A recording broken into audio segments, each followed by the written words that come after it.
All right, let's jump right in. We're going to talk about something that can be, super stressful. Getting one of those official-looking, demanding letters from a debt collector out of the blue. It's confusing, it's intimidating, and your first thought might just be to panic. But today, we're going to walk through your single most powerful first move. So, imagine that envelope lands on your doorstep. You open it up, and it's just full of jargon and a big, scary number they say you owe. What do? Just ignore it? Or maybe just pay it to make it go away? Well, the answer is neither of those. Your first move isn't an action at all. It's actually a question, a very specific, legally backed question. That letter you're holding creates this instant dilemma, right? Your mind is racing. Who even is this company? Is this debt really mine? And is that amount even correct? These questions pop into your head immediately. And frankly, the collector is banking on that confusion to push you into acting without thinking. But here it is, the solution. And honestly, it's a total game changer. It's called a debt validation letter. Now, this isn't just you writing back. It's a formal legal tool that completely flips the script. It takes the entire burden of proof off of you and puts it right where it belongs, on the collector. And get this is not just some clever idea I came up with. It's your legal right, protected by a really important federal law called the Fair Debt Collection Practices Act, the FDCPA. That law exists specifically to protect people like you from unfair collection tactics, and debt validation is one of its absolute best tools. This right here, this is the core of your whole strategy. You're not admitting anything, you're not denying anything, you are simply and powerfully saying, "You've made a claim against me, now prove it, show me the evidence." Legally speaking, this puts them completely on the back foot.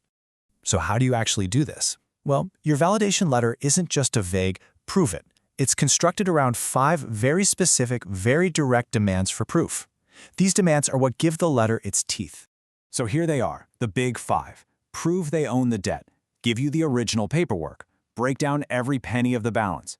Show they're legally allowed to collect from you. And prove all the past notices were sent correctly. Let's break each one down.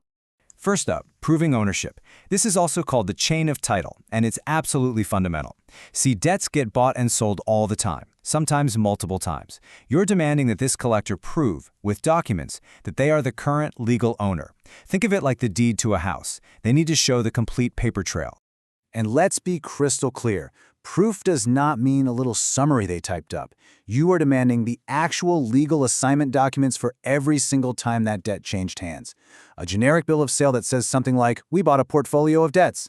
That is not going to cut it. They have to prove your specific account was in that sale. Okay, demand number 2. This one goes all the way back to the beginning. Here, you're asking for the original documents that actually created the alleged debt in the first place. This means you want the contract that has your signature on it. You want every single statement ever issued, the complete transaction history, and the official document showing when the original creditor wrote it off.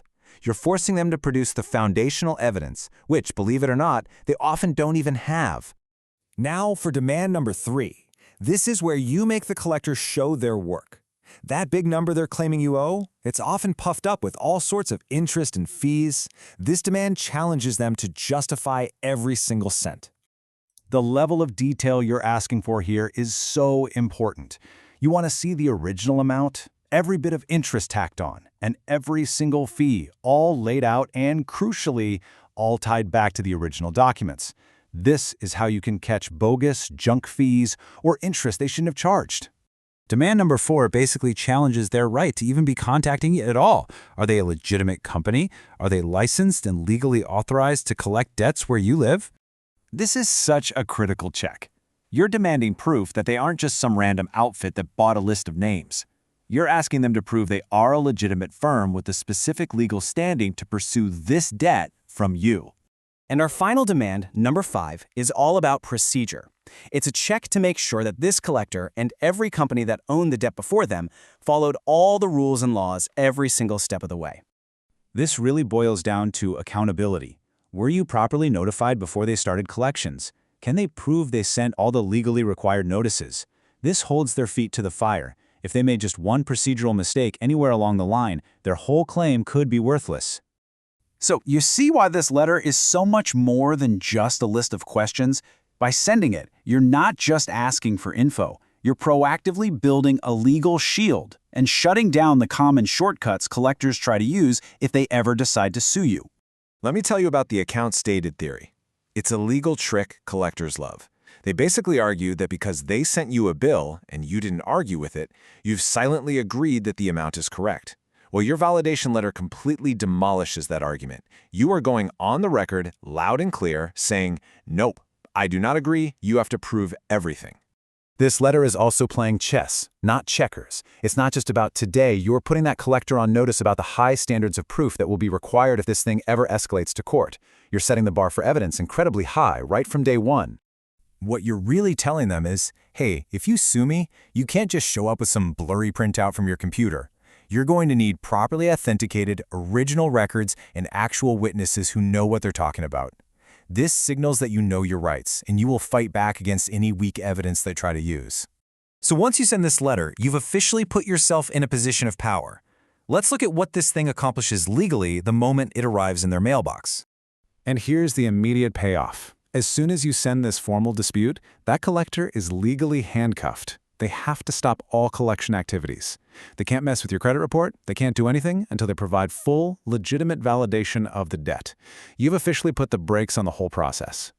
So you've mailed the letter, you've made your 5 demands, you've put up your legal shields, and now the ball is entirely 100% in their court. And that leaves us with the most empowering question of all. What happens if they can't prove their claim? What happens when they just don't have the evidence to back up their demand?